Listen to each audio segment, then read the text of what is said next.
I made a commitment not to film any of my social media videos with a filter in 2025. Let's talk about it. By the way, I'm KJ Miller. I'm a founder, lecturer, and content creator. I love talking about all things business and pop culture. If you like any of that, be sure to subscribe. Now let's get into it. Okay, so right off the bat, let me give you some context. I made a video, I think on the very first day, January 1st, I filmed a video over on TikTok saying I would no longer be using the beauty filter that kind of is on by default when you film within TikTok. And the way the beauty filter works, if you're not familiar, it's not like one of those like bold glamour or makeup filters that like adds makeup or, gives you a red lip or, shapes your eyebrows. It doesn't do all that. But what it does do is it will even your skin tone. Some people say it almost slims your face out a little bit. I have never quite noticed that, but sure, let's say it does that, like maybe like a little bit subtly. It will smooth your fine lines, like these lines I have here will not appear quite so much. Any dark spots you have, it will sort of like lighten a little bit. So it just kind of gives you a veneer, like a little bit more beautiful veneer. And I personally got quite addicted to that filter. When I would turn it off, it was for me like a jump scare, like, oh, is that what I look like? And so I loved filming within TikTok, and that was part of the reason. Like I wanted that beauty filter, honey. But I recently was listening to a new podcast that I'm loving. It's called Diabolical Lies. They have an episode from a few weeks ago where they were talking about one of my favorite subjects, Taylor Swift. They were sort of using her as a jumping off point to a conversation about all of the different procedures and fillers and Botoxes and everything else that women have been getting and women often feel pressure to get. And all of this actually was kicked off because of the photo of Taylor Swift at the VMAs where people were speculating that she had, a fair amount of filler. It does kind of look that way in the photo. Whether she has or hasn't, I'm actually not here to speculate on. That's not quite the point of this video, but if you were to just look at that picture, it would give that, right? And so they were kind of using that as a jumping off point to have the conversation about how we feel about those procedures, how they are marketed to women, the good, the bad, all of it. It's a great episode. I recommend you listen to it.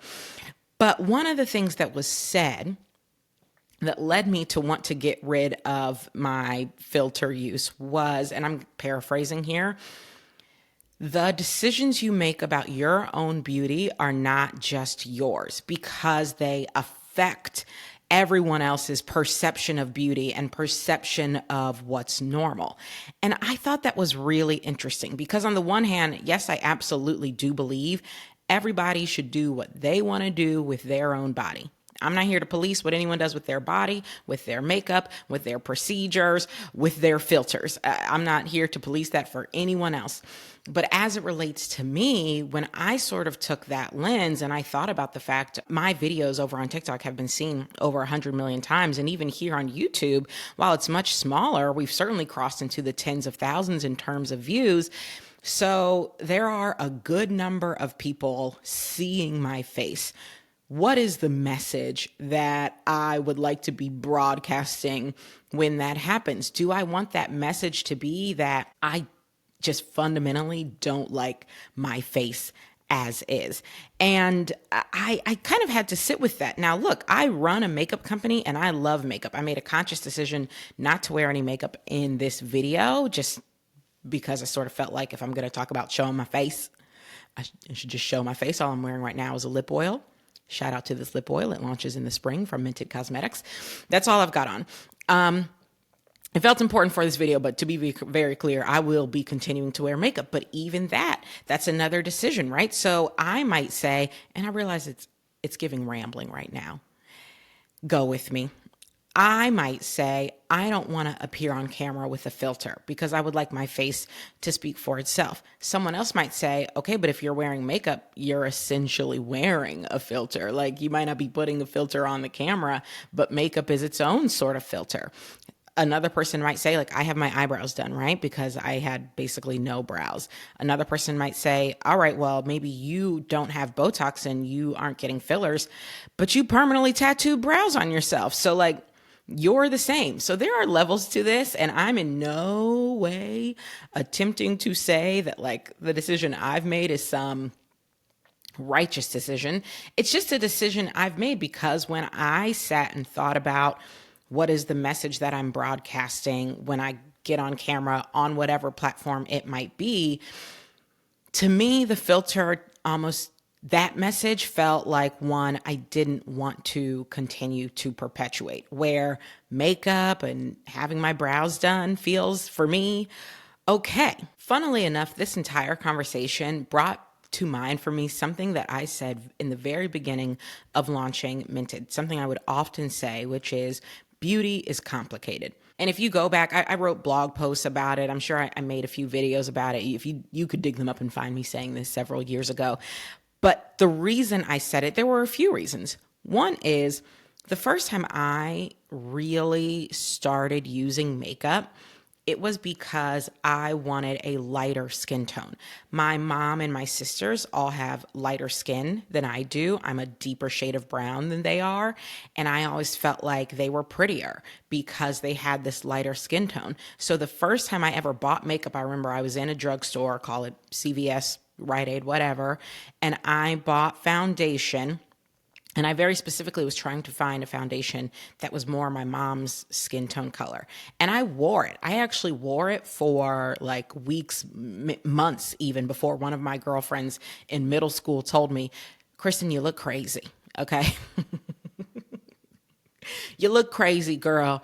It doesn't match your skin. And thank God she told me that. But that is why I started wearing makeup, literally because I didn't like the color of my own skin. Okay, so, and now I run a makeup company, and I cannot even tell you the extent to which it would break my heart if my daughter decided to start wearing makeup because she disliked her own skin tone. I would die. It would break my heart so much. But are we not using makeup to try and amplify certain things or maybe even correct certain things? And is it that different? This is what I mean when I say beauty is complicated. I think my daughter is perfect, literally perfect. And I don't think she should ever feel like she needs to wear makeup. That said, makeup does bring me joy. And when I'm doing my makeup and she comes over and she wants to play with it too, I think that's fun, and I like that she thinks it's fun. Again, because beauty is complicated. It lives in this sort of complicated space. On the one hand, I do think the things that we do to glamorize and amplify ourselves can just exist in a fun space. I love this lip color. I love this blush color. I love what my eyes look like when I do my eyeshadow a certain way. I love bronzer and the depth it adds. Like, I think all of that can exist in a fun space. I also think you can get to a place where you feel like there's no way I'm going to show up to an event on camera, take a photo if I don't have, every single layer of my makeup on because I don't want anyone to see me without it. And that to me is a less fun space to exist in. That feels like then we are accepting a lie that has been told to us for many, many, many decades that women in and of ourselves, we aren't enough.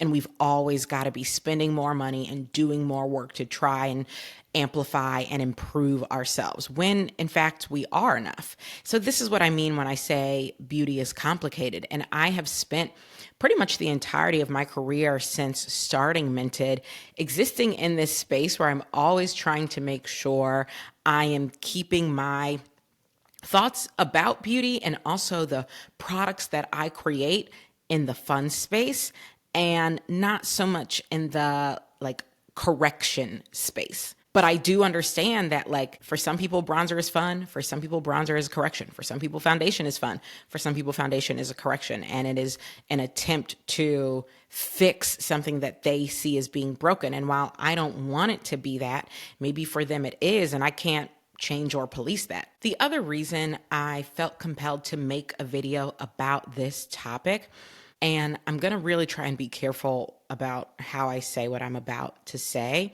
because I've thought about talking about this topic many times, particularly over on TikTok, and haven't really broached it. But The other reason I felt compelled to talk about this topic is because I do just see it becoming so much more normal for women and young women in their like early 20s to be doing so many things to their face and bodies, like permanent changes, like fillers. And by the way, they talk about this on the Diabolical Lies episode. Fillers are forever. We have been sold a bill of goods on them, quote unquote, dissolving. They do not dissolve. They move around, which is why you see some people now who look like their fillers have migrated. I see this happening so much more frequently and for women at such a young age. And again, I'm not here to police anybody, but I would like to lend my voice to an alternative, right? That alternative being not to do that.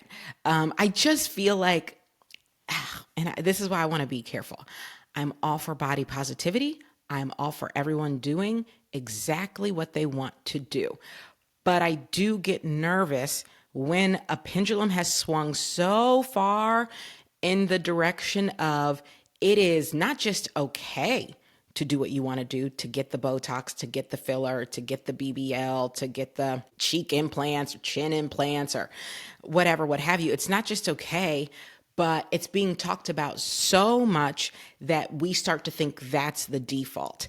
I don't want that to be the default. I don't want my daughter or any other young girl thinking, oh, beauty is changing, structurally changing every single thing about yourself. If that's something that someone wants to do, my hope is that it can be a conversation, right? It can be okay, well, why do you want to do it? What is it about yourself that you're trying to change? Why do you feel that way? Have you considered the idea that you are drop dead gorgeous without doing all of that? And if someone still gets to the end of a conversation and decides this is what I want, then that's their decision to make. But when it just feels like it's become the default is get the Botox, get the fillers, get the implants, get the veneers, get the BBL. When that becomes the default, it just makes me nervous because, first of all, not everybody can do that or can afford to do that. And if you can't afford to do it, are you just supposed to feel like there's something wrong with yourself?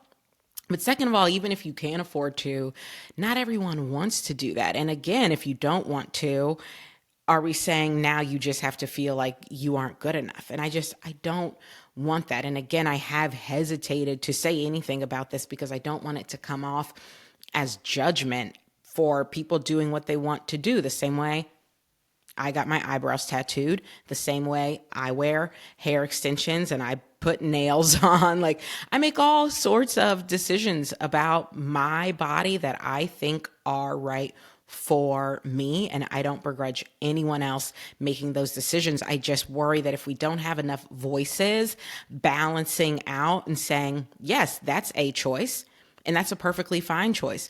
Another choice is not putting filler in your face, not Botoxing away every single line and wrinkle, not using a filter on every single video that gets posted. Like, as long as it feels like it still is a choice and is a conversation, I think that's all I'm really trying to advocate for. And I think to the extent that I have any sort of platform where I can say that and kind of be a model of that, then I want to do it. Anyway, I fear this video is a lot less structured than videos I have made in the past, and that might be a turnoff for some, but I just wanted to give my genuine thoughts around this and also wanted to hear what you guys think. What do you think about filters, fillers, Botox, procedures, eyebrow tattoos, makeup, press-on nails, hair extensions? What do you think about all of that? Do you think there's still room for conversation around it? Do you think it's wrong of me to say these are things that maybe I want us to be pushing less, or I don't want to become the default? What do you think? Let me know in the comments. And if you like videos like this, be sure to subscribe. I'll see you next time.